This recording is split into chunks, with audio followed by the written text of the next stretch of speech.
एक तरफ बढ़ती ठंड और दूसरी तरफ उत्तर प्रदेश में चुनावी माहौल गर्म हो चुका है। जमीनी स्तर पर फर्स्ट इंडिया लगातार डटा हुआ है। चुनावी माहौल में फर्स्ट इंडिया से खास बातचीत की उत्तर विधानसभा क्षेत्र से सपा प्रत्याशी ज्ञानेंद्र गौतम ने। उत्तर प्रदेश में चुनावी माहौल पूरी तरह से सज चुका है। अलग अलग तरीके से पार्टियां अपने प्रचार प्रसार में जुट गई है। नई सरकार के लिए वोटिंग में कुछ ही समय रह चुका है। इसलिए आज बातचीत के लिए हमारे साथ उत्तर विधानसभा क्षेत्र से सपा प्रत्याशी ज्ञानेंद्र गौतम जी मौजूद हैं। सर, सबसे पहले तो आपका बहुत बहुत स्वागत है फर्स्ट इंडिया न्यूज पर। Thank you. पहला सवाल यहीं से शुरू करना चाहूंगी, सरकार में वापसी के लिए कैसी क्या तैयारियां सपा की? देखिए, हम माननीय राष्ट्रीय अध्यक्ष श्री अखिलेश यादव जी का साफ संदेश, जो सच से झूठ से सच की ओर लड़ाई, असमानता से समानता की ओर, भेदभाव से प्यार की ओर, जो उनका संदेश है समाजवाद का, उसको ले जाने के लिए हम क्षेत्र में काम कर रहे हैं और उसी संदेश के साथ, उसी समाजवाद के संदेश के साथ लोगों से वोट देने की अपील कर रहे हैं। ज्ञानेंद्र जी, जो वर्तमान में सरकार है, भाजपा की सरकार, 5 साल के कामकाज को किस तरीके से देखते हैं? देखिए, 5 साल में जनता सबसे ज़्यादा परेशान अगर पिछले 20 साल में 25 साल में रही है तो इस 5 साल में जनता परेशान रही है। सबसे पहला अपने स्वास्थ्य को लेके, दूसरा अपने रोजगार को लेके, तीसरा अपने शिक्षा को लेके, चौथा अपनी आमदनी को लेके। स्वास्थ्य पे आते हैं तो 800 का सिलेंडर 80,000 का बिका, 350 की दवाई 35,000 की बिकी। लोग अस्पताल के बाहर दम तोड़ गए थे पर उनकी कोई सुनने वाला नहीं था। आगरा में एक हॉस्पिटल है, उसका मैं नाम लेना नहीं चाहता हूँ, आपने अगर आप पत्रकार बंधु हैं, आपको पता होगा उसका नाम। एक दिन में 26 जून 2020 को एक दिन में रिकॉर्ड 28 मौत उस हॉस्पिटल में हुई। प्रशासन ने उनको क्या दिया, क्लीन चिट, कि वहाँ कोई मौत नहीं हुई है। मैं उन 28 लोगों के घर जाऊँगा जो कोरोना से उस दिन मरे थे, 26 जून को, आप डेट याद रखना, 26 जून को, उसी दिन उसी हॉस्पिटल में। और मैं आपके माध्यम से उन लोगों से कहलवाऊंगा कि हम उस हॉस्पिटल में थे और सिर्फ ऑक्सीजन की कमी से हमारा देहांत हुआ, हमारा मरीज किया। इस उत्तर विधानसभा में क्या, इस उत्तर प्रदेश में ऐसा कोई परिवार या ऐसी कोई फैमिली या ऐसी सराउंडिंग नहीं है कि आपकी सोसाइटी में आपके बीच का कोई व्यक्ति कम ना हुआ हो। फिर भी सरकार ने क्या कहा कि ऑक्सीजन की कमी से किसी की मौत नहीं हुई। रही रोजगार की बात, तो रोजगार में आप देखिए कि कोई भी भर्ती 5 साल में पूरी नहीं हो पाई। अगर उसकी एग्जाम की डेट निकलती है तो एग्जाम का पेपर आउट हो जाता है, पेपर हो जाता है तो उसका रिजल्ट नहीं निकलता है, रिजल्ट निकल जाता है तो हाई कोर्ट चला जाता है। एक भी वैकेंसी सरकार ने नहीं निकाली। अब आती रोजगार की बात। रोजगार में सरकार ने अभी तक एक भी रोजगार सरकारी नौकरी में कोई भी रोजगार अभी तक नहीं दिया है। ना ही उन्होंने कोई गरीबों के लिए ऐसी कोई रोजगार की योजना चलाई जिससे कि जो रेडी कमजोर वर्ग के लोग हैं, जो अपना दिन भर मेहनत करके अपना पेट पालते हैं, उनके लिए कुछ किया जाए। 3-3 महीने लोग घर पे बैठ के खाया, जो उनकी जमा पूंजी थी वो चली गई। लोगों को फैक्ट्रियों से निकाल दिया गया, कारखानों से निकाल दिया गया।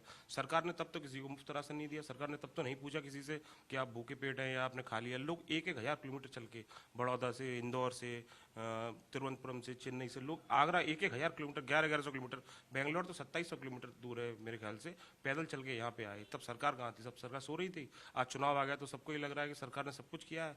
मेरे खुद के पड़ोस में कम से कम 3 लोग ऐसे हैं जो रास्ते में बेंगलोर से आते में खत्म हो गए। 3 लोग बेंगलोर से आते में खत्म हो गए। मैं आपके माध्यम से बताना चाहता हूँ कि एक महिला थी, उसका रास्ते में प्रसव हुआ, महिला भी खत्म हुई, बच्चा भी खत्म हुआ। उन परिवारों के दर्द को कौन कहेगा? उन बातों को कौन कहेगा?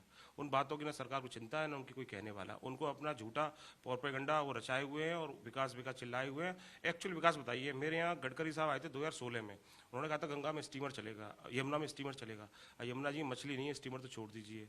फिर बाद में बड़े नेता आए थे हमारे देश के, उन्होंने कहा था कि आगरा में एयरपोर्ट बनना चाहिए, ये हेरिटेज हब है, टूरिस्ट नगरी है, मेट्रो सिटी है, लेकिन आज तक एयरपोर्ट नहीं बना। उसके बाद जनता ने वोट यहाँ पे हाईकोर्ट बेंच की मांग के लिए, यहाँ आंदोलन, अधिवक्ता बंधु हमेशा से आंदोलन कर रहे हैं, लेकिन यहाँ पे जो हमारे लोकल सांसद हैं, उनको कानून राज्य मंत्री वो इस देश में हैं, फिर भी हाईकोर्ट बेंच की यहाँ कोई स्थापना नहीं हो सकी है। और अब ढाई साल बचे हैं उनके, 2024 में फिर चुनाव होने लोकसभा के। मुझे नहीं लगता कि 2.5 साल में वो कुछ कर पाएंगे। सिर्फ झूठ बोलते हैं, वादे करते हैं, होता कुछ नहीं है। ज्ञानेंद्र जी, लेकिन अभी जो आपने बात कही, भाजपा के विधायक तो लगातार ये दावा कर रहे हैं कि कई विकासशील कार्य हुए हैं बीते 3 साल में। देखिए, अभी आप स्टूडियो में बैठी हैं तो आपको विकास कार्य ऐसे नहीं दिखेंगे। यहाँ तो सब जो मामला चकाचक है, सब लाइट वाइट है। अगर आपको 10 मिनट समय हो तो आप मेरे साथ चलिए।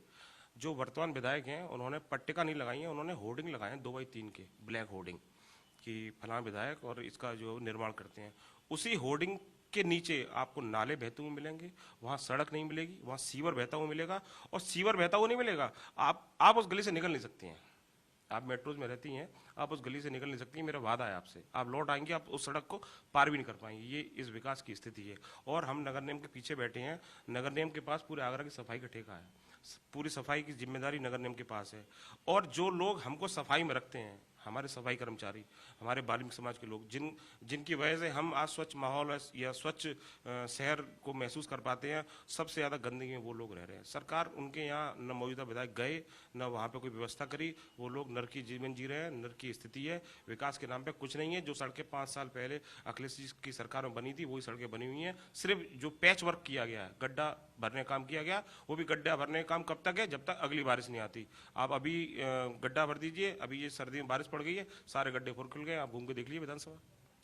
ज्ञानेंद्र जी, अगर आपके विधानसभा क्षेत्र की बात करें तो ऐसे क्या मुद्दे हैं जिस आधार पर आप जनता से वोट की अपील करते हैं? देखिए, सबसे बड़ा तो मुद्दा यहाँ पे ना समानता का है, इक्वेलिटी का है। इक्वेलिटी का मतलब ये है कि अमीर और गरीब की लड़ाई को खत्म करना है। अमीर अमीर हो गया, गरीब गरीब हो गया। गरीब की ये स्थिति हो गई कि वो पहले नोटबंदी में था 10,000 घाटे में, आज वो 1 लाख घाटे में है। अपने बर्तन बेच रहा है, अपनी जो जमा पूंजी है वो चलेगी उनकी नोटबंदी में। अब जो उसके पास कोई बचाता मकान, वो अपना मकान रख के कर्ज ले रहा है।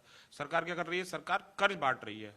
सरकार उनको हेल्प नहीं कर रही, सरकार उनको एक तरीके से बोरो कर रही है, उनके मकान रखे कि आप 1 लाख का प्रधानमंत्री मुद्रा लोन ले जाइए, आप 2 लाख का लोन ले जाइए, आप MSME में लोन ले लीजिए। तो लोन का मतलब क्या होता है? कर्जा ही तो हो गया। अगर वो लोग लोन नहीं चुका पाएंगे तो उनका क्या जाएगा? उनका घर ही तो जाएगा, कल को वो सड़क पे आ जाएंगे। तो सरकार की ये पॉलिसी है।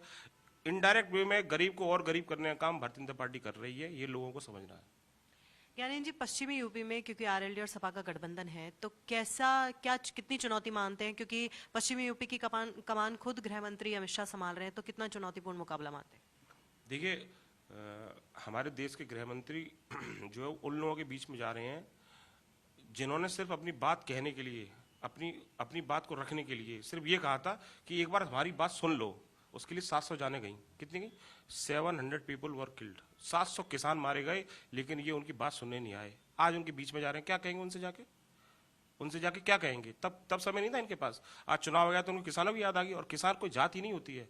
मैं भी किसान का बेटा हूँ, मैं यहाँ व्यापार करता हूँ, मेरे फोरफादर्स भी किसान थे, मेरे फादर आज भी किसान है। किसान कोई जाति नहीं होती है, किसान कोई वर्ग नहीं है, हर वर्ग में किसान है, हर घर में किसान है। इसके बाद 10 बीघा है, 5 बीघा, 100 बीघा, सब किसान है। और किसान सबसे ज़्यादा अगर प्रताड़ित कोई है तो किसान है। ना तो उनकी MSP बढ़ी, ना तो उनको अच्छे रेट मिले, यूरिया बढ़ गया, DAP के लिए उनको कमीशन देना पड़ा, डबल रेट में DAP लेनी पड़ी। आप समझते हैं ये आलू की बेल्ट है, यहाँ आलू का काम होता है। क्योंकि आपने किसान आंदोलन की बात की है, तो यही पूछना चाहूंगी मैं आपसे, किसान आंदोलन का कितना प्रभाव मान रहे हैं इस बार चुनावों में? देखिए, किसान, मैंने कहा किसान किसी जाति का नाम नहीं है, किसान सबका नाम है। और किसान सरकार से नाराज है, किसान विरोधी ये सरकार है। इसने किसानों की हत्या का 700 हत्याएं सरकार के जिम्मे है किसानों की। तो किसान इस सरकार को खदेड़ने काम करेंगे, और सरकार का खदेड़ा हो गया इनका काम जो किसान जो इस बार समाप्त कर देंगे।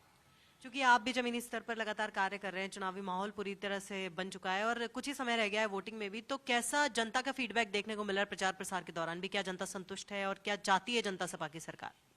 देखिए, ये मेरी ना होम असेंबली है। मैं यहाँ 2017 में भी मैंने इलेक्शन फाइट किया था। तो लोगों के मुद्दों से और लोगों से, दोनों के सेंटीमेंट से मेरा बड़ा करीब का अटैचमेंट है।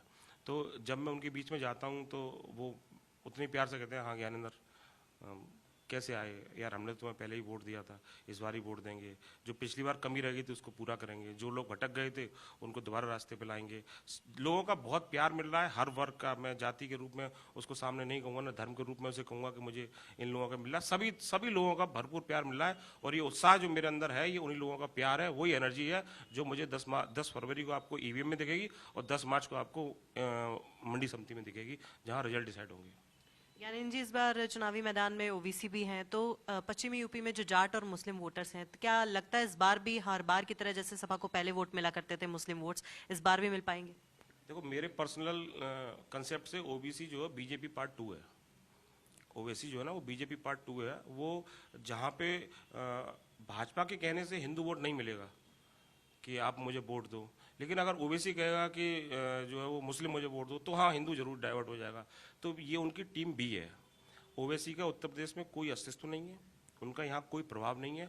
और तो और ये चैलेंज है इस बात का कि इस आगरा की धरती पर जो मोहब्बत की नगरी है, सद्भाव की नगरी है, यहाँ OBC पैर रख कर नहीं दिखा सकते। ये चैलेंज है मेरा उनसे। एक आखिरी सवाल ये भी पूछना चाहूंगी कि तो ये माना जाए कि अगर सपा सत्ता में आती है तो आने वाले समय में जनता को वाकई विकास देखने को मिलेगा? देखिए, सबसे पहला वादा जो माननीय अखिलेश जी ने किया है वो 300 यूनिट फ्री बिजली देने का किया है।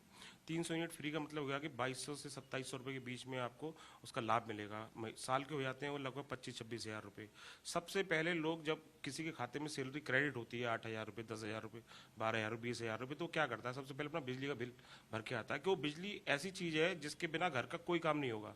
कोई काम हम नहा भी नहीं सकते। अगर हम अपनी बात कहें, लाइट नहीं होगी तो नहा भी नहीं सकते। सबसे पहले लोग बिजली का बिल जमा करते हैं। जब हर आदमी का बिजली 300 यूनिट तक फ्री होगी, जो 1 रूम सेट, 2 रूम सेट, जो कि में झोपड़ी में बस्ती में रहने वाले लोग हैं, तो लगभग उनकी बिजली फ्री हो गई। दूसरी चीज़, जो महिला सम्मान निधि योजना है जिसके तहत वो 1,800 रुपये महीना देने की अखिलेश जी ने वादा किया है, हमने पहले भी दिया था 12-17 में, पर उसको अब बढ़ा के 1,800 रुपये महीना हम देने का काम कर रहे हैं। तीसरी चीज़, जो गरीब, जो मेधावी छात्र हैं, जो सिर्फ पैसे की वजह से जो है वो उनको स्कॉलरशिप नहीं मिल पाती है, वो पढ़ाई नहीं कर पाते, उनको हम जो है वो विदेश भेजना काम करेंगे। जो गरीब बच्चे, आप जानते हैं अब डिजिटल युग है, सारा प्रचार भी वर्चुअल हो गया है, सब फेसबुक और इंस्टा पे प्रचार चल रहा है। तो जो निचले तबके का जो लोग है, जो टेक्नोलॉजी से, डिजिटल टेक्नोलॉजी से दूर है, वहाँ पे लैपटॉप देना का हम माननीय अखिलेश जी करने जा रहे हैं। इसी से हमारे देश की तरक्की होगी। वो लोग, हम जो लोग निचले पायदान पे, वो पहले पायदान पे आएंगे, वहीं से समग्र भारत की नींव रखी जाएगी।